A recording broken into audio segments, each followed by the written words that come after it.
الله. السلام عليكم ورحمة الله وبركاته. إن شاء الله حوارات لعل يا رب تكون مفيدة. راح الناس نسألها أسئلة بنفس الوقت هو عايشة، وهم تكون رسالة ودرس للآخر. يا الله. السلام عليكم شباب. شلونكم؟ زينين؟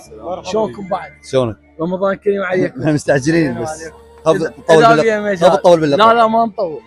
الله يحفظك. شلونكم؟ زينين؟ الله يخليك يا مرحبا. اريد فد شيء، يعني اتمنى انتم ان شاء الله كبار تشيلوا لي غطا يعني المسح وهذه. وصلت. الله يحفظك. اريد فد شيء انتم عايشين، ها تسولفوا لي مختصر، وهم بنفس الوقت يكون رساله للاخرين. مثل الشيء موجود انتم عشتوه، موجود؟ يعني انت عشت حاله هواية يعني. قصدك مواقف؟ كمل يا عباس قبل ما افكر بموقف انا. ابو خير. والله هواي مواقف احنا عشناها واشياء هواي تمر علينا. موقف يعني صاير قدامي غير والله انا صار موقف قدامي قبل فتره، انه شخص من رمى امه بالشارع، فهذا الموقف جدا ألمني.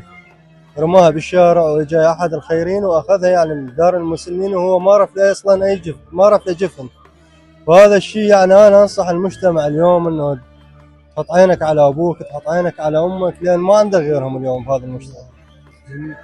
وان شاء الله احنا هاي الشباب كلها احنا نعتبركم قدوه، ان اليوم هاي الشباب كلهم ان شاء الله، فنتمنى هذا الشيء ما يتكرر وربي يوفقكم ان شاء الله. رسالتك كاتبه ان شاء الله. ها يا اخوي. اني فكرت الموضوع. ليش طلع؟ شو طلع؟ تعال ارجع. تعال. موضوع الخذلان. حلو. خذلان من اقرب الناس لك وما يدعمك. ها؟ اي فهو هذا يعني الموضوع كلش متاثر بيه عايشه يوميا يعني. اي من اقرب الناس لي يعني. خذلان ما حد يدعمني. انت الله يحفظك. ما حد يدعمني. الله يخليك. عيونك يعني تتعاني من هذا الموضوع. بس الخذلان من اقرب الناس لي. اي بس ان شاء الله انا وياك خلينا نكون يعني نعوف ما نفكر. هاي الناس ما نخليها ثقل علينا. موت يمك وبيك اذا ما يدعمك بعد تمصر. مو صح؟